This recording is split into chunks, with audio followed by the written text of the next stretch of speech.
اسلام میں شرم و حیا اور پردے پہ بہت زور دیا گیا ہے۔ قرآن میں آیا ہے، اے نبی اپنی بیویوں سے کہو اپنے چہروں پر چادریں لٹکا لیں تاکہ ستائی نہ جائیں۔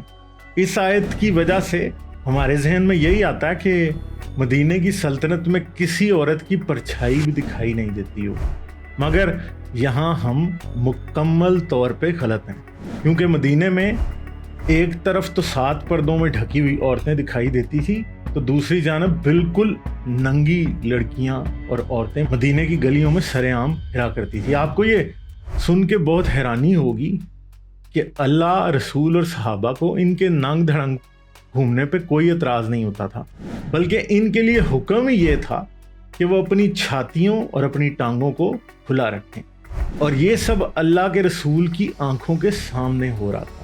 مگر اسلام کے مطابق نہ تو ان عورتوں پر کوئی گناہ تھا اور نہ ہی ان کو اس طرح سے دیکھنے والوں پہ۔ یہ بات سن کر انسان یہ سوچنے پہ مجبور ہو جاتا ہے، یا الہی یہ ماجرا کیا ہے؟ اس معاملے کی مکمل ڈیٹیلز جاننے کے لیے اس ویڈیو کو آخر تک ضرور دیکھیں۔